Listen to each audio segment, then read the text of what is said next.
जय जिनेन्द्र। मैं शशांक सिंगई। मेरी कहानी का शीर्षक है क्रोध से हानि। प्राकृत साहित्य एक बृहद साहित्य है। इसी के अंतर्गत अपभ्रंश भाषा में एक साहित्य लिखा गया जिसे कहकोशु कथाकोश हिंदी में कहते हैं।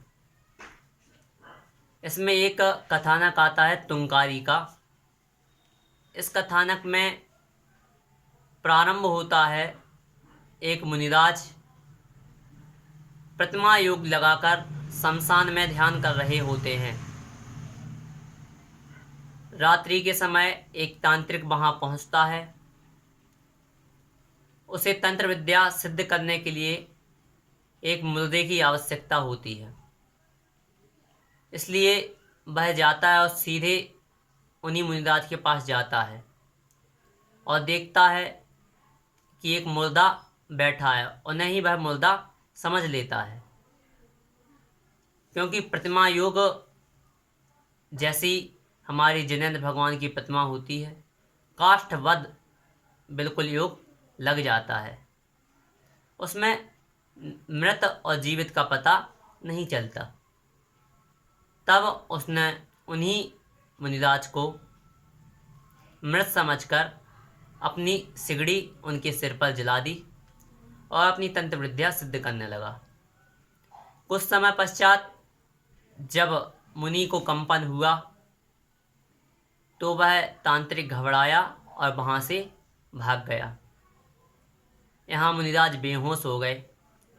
सुबह हुई तो नगर सेठ दिनदत्त को पता चला, तो वह मुनिराज के पास गए और उन्हें अपने चैत्यालय में ले आए। जब चैत्यालय में लाए तो उन्होंने हर प्रकार से उनकी सेवा शुश्रूषा की। वैद्य को बुलाया। वैद्य ने कहा कि यह 1-2 दिन में तो ठीक हो नहीं सकते, इन्हें ठीक होने में समय लगेगा।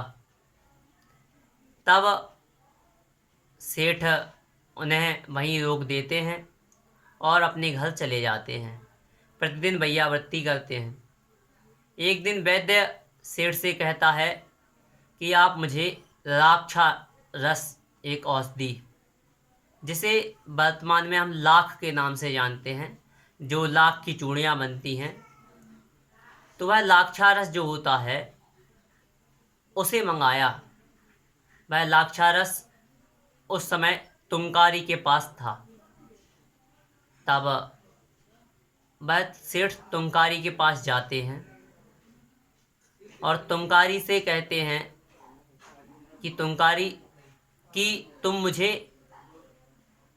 क्या दो, लाक्षारस दो। वह तुंकारी जाती है और एक घड़े भर लाक्षारस लाकर दे देती है, लेकिन वह फूट जाता है। तो सेठ पुनः मांगते हैं कि मुझे दूसरा लाक्षारस का घड़ा दे दो। तो वह पुनः लाक्षारस का घड़ा लाती है, परंतु वह पुनः फूट जाता है। इसी प्रकार बार बार घड़े फूटते हैं और 6 घड़े फूट जाते हैं। अंतिम और 7वां घड़ा उसके पास बचता है।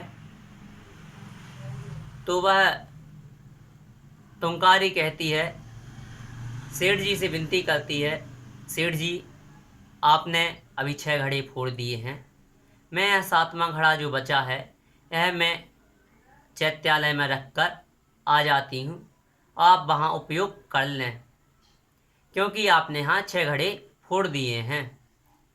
तब सेठ जी बड़े ही विनम्र भाव से पूछते हैं कि यहाँ इतनी जो कीमती औषधि है उसके 6 घड़े मैंने फोड़ दिए और तुम्हें बिल्कुल गुस्सा नहीं आया, क्रोध नहीं आया?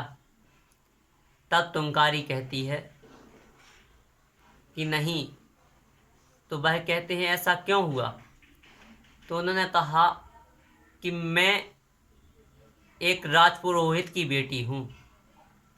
मेरे पिताजी एक राजपुरोहित थे और राजा के बहुत ही चहेते थे, बहुत ही निकट थे, इसलिए सभी मुझे आप कहकर बुलाते थे। और मैं आप शब्द को सुनकर बहुत ही खुश होती थी। लेकिन किसी दिन मुझे किसी ने तू कर कर बात की जो मुझे पसंद नहीं आया और मैं चिढ़ गई। जब नगर वालों को यह पता चला कि मैं तुम शब्द से चिढ़ती हूँ, तब सारे नगर वाले मुझे चिढ़ाने लगे। राजा के बहुत ही निकट होने के कारण मेरे पिताजी ने राजा से आदेश जारी करा दिया कि कोई भी तू करके बात नहीं करेगा। तो पूरे गांव में मैं तुंकारी नाम से मुझे सब जानने लगे। और जब यह हो गया तो मेरे से कोई शादी करने को तैयार नहीं था। मेरे पिताजी ने एक गरीब ब्राह्मण से मेरी शादी करा दी। जब गरीब ब्राह्मण से मेरी शादी कराई तो गरीब होने के कारण उसने धन की लालसा में मेरे से शादी तो कर ली। मेरे पिता के द्वारा रखी हुई शर्त कि तुम इससे कभी तू करके बात नहीं करोगे यदि तुम सुखी रहना चाहते हो तो उसने कहा ठीक है। परंतु बाद में जब एक दिन वह सिनेमा देखने जा रहा था, जब कोई नाटक खेलने जा रहा था, तब उसने अपनी पत्नी से पूछा, तुंकारी से पूछा कि मैं वहाँ जा रहा हूँ और उस समय तक वापस आ जाऊँगा। तुंकारी ने कहा ठीक है, जल्दी वापस आ जाना। परंतु रात्रि के 1-2 पहर बीत गए। तब वह वापस आया तो यहाँ तुंकारी क्रोध में आग बबूला थी और गेट लगाकर बैठी हुई थी। और बाहर पति आया, उसने गेट खुलाने का प्रयास किया लेकिन नहीं खोला। थका हारा था, गुस्सा आ गई, क्रोध आ गया तो उसने गुस्से में कह दिया, अरे तुंकारी दरवाज़ा खोल। इतना सुनते ही वह तुंकारी वहाँ से चली गई और जाकर वन में जाने लगी।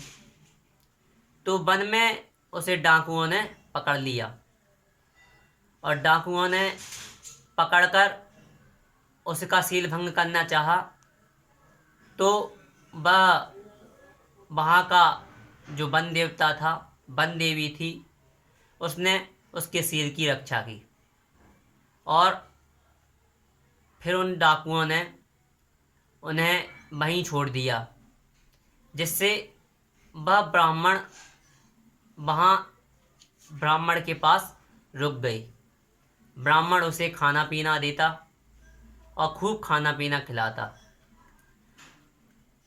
उसे 1 माह बीत जाने पर उसका पूरा खून निकाल लेता और लाक्षारस जो औषधि जो सेठ जी मंगा रहे थे, वह औषधि लगाकर उसे जीवित रखता था।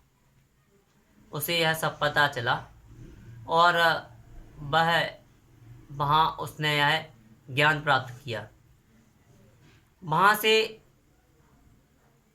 जब ब्राह्मण का काम निकल गया, जब ब्राह्मण को यह हो गया कि अब यह बहुत दुबली पतली हो गई है, तो वह उसे नगर सेठ के पास बेच आया और नगर सेठ ने उसे राजा को भेंट कर दिया।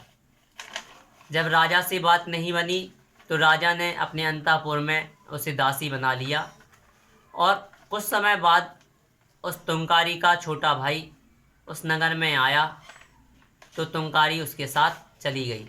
उसने पूरा वृतांत अपने पिताजी को बताया। पिताजी को वृतांत बताने के बाद उसे पता चला कि उसका पत्नी वियोग में, तुंकारी के वियोग में बाहर चबूतरे पर बैठा हुआ वियोग कर रहा था। तब उसे सांप ने आकर डस लिया, जिससे उसकी मृत्यु हो गई। और तुंकारी विलाप करने लगी। इस प्रकार उसने बताया और कहा कि मैं इस प्रकार से दुखियारी हूँ और मैंने इस प्रकार से पहले क्रोध किया था, जिस कारण मैंने शिक्षा ली है कि क्रोध नहीं करना चाहिए। इस कहानी से हम सब भी यह शिक्षा लें कि क्रोध जो है वह हमें नहीं करना चाहिए। जैनागम में, प्रथमान योग में अन्य कई कहानियाँ और हैं, इसलिए हमें क्रोध का नहीं करना चाहिए, क्योंकि क्रोध का फल जो है वह तुंकारी का जैसा हाल हुआ इस प्रकार से हो सकता है और अन्य भी जैसे उदाहरण हैं वैसे भी हो सकता है। जय जिनेंद्र।